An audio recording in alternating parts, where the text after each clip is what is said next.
बरोबर सर. जसं आपण डेंग्यूबद्दल आता बोलतोय, मला सुरुवातीची लक्षणं म्हणजे तुम्ही सांगितलात की 1-2 आठवडा तरी व्हायरस आपल्या शरीरामध्ये असतो आणि नंतर आपल्याला ती लक्षणं दिसून येतात. तर ती सुरुवातीची लक्षणं कोणती असतात?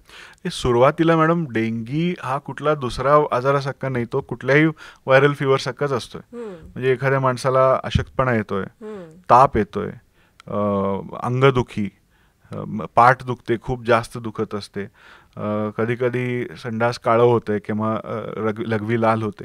हेच जे बाकीच्या व्हायरसमध्ये जे सिमटम्स असतात तेच या व्हायरसमध्ये असतात.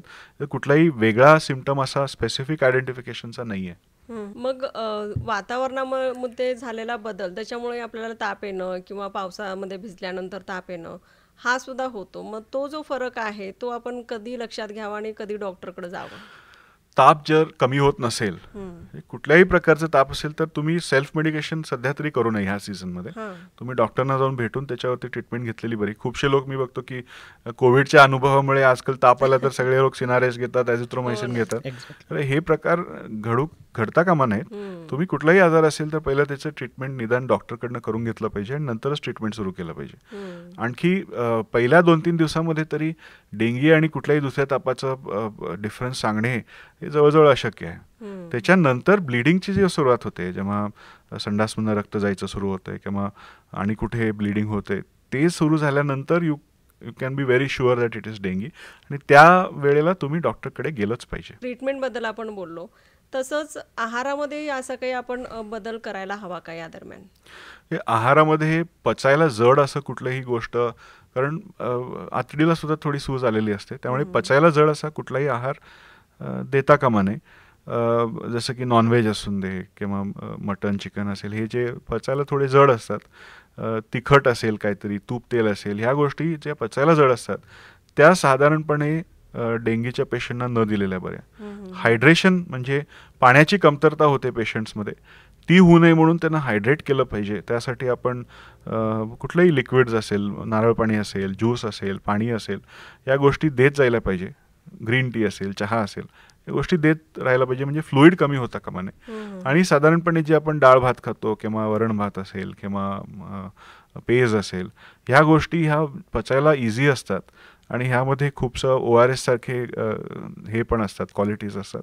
त्यामुळे ह्या गोष्टी दिलेल्या बऱ्या असतात. हं, हं, हं.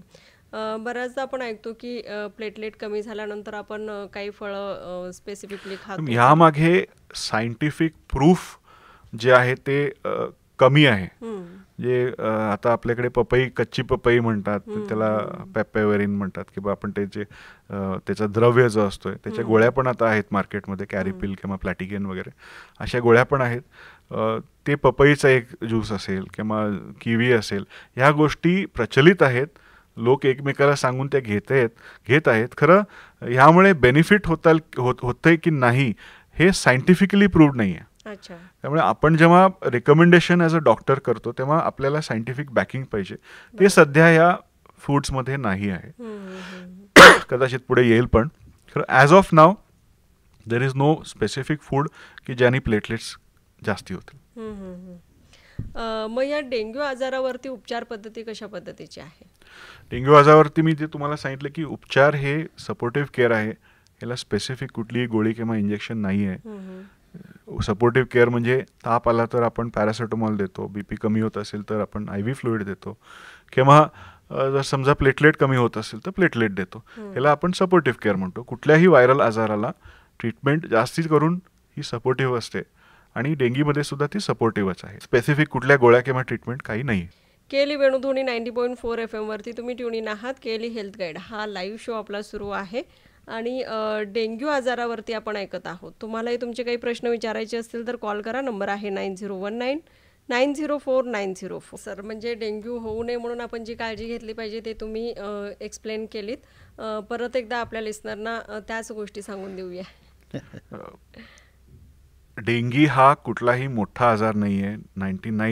98 to 99% लोकांना काही मोठं होणार नाही. हं, हं. ज्यांना प्लेटलेट कमी होतात, 25,000ला जाईपर्यंत आम्ही प्लेटलेट देत नाही आणि तुम्हाला प्लेटलेटची गरज नाही किंवा काहीही ब्लिडिंग तुम्हाला होणार नाही. हं, हं, हं. डेंगीसाठी आत्तापर्यंत कुठलंही वॅक्सिन मार्केटमध्ये नाही आहे. त्यामुळे तुम्ही त्या कुठल्याही ह्याच्या मागे लागू नका. डेंगी होऊ नये म्हणून तुम्हाला जे प्रिकॉशन्स घेतले पाहिजेत ते डासांचं जे परिसरामध्ये कुठे तुमचे डास वाढत आहेत ते सगळ्या ज्या गोष्टी आहेत, जसे पाणी साचलेलं असेल कुठे तर ते साफ ठेवा. आपल्या परिसरामध्ये डेंगीचं औषध मारून घ्या आणि घरामध्ये दिवसासुद्धा जसंच रात्री आपण करतो तसं दिवसासुद्धा डास चावू नये यासाठी प्रिकॉशन्स घेणे हे सगळ्यात मुख्य आहे. त्यामध्ये मस्किटो रिपेलंट लावणे किंवा घरामध्ये मस्किटोचे कॉइल्स किंवा स्प्रेस करणे हे सगळ्यात इम्पॉर्टंट आहे. मच्छरदाणी is the best way to prevent mosquito bites. या गोष्टी तुम्ही करून मस्किटो डेंगीचं प्रिव्हेन्शन इज बेटर देन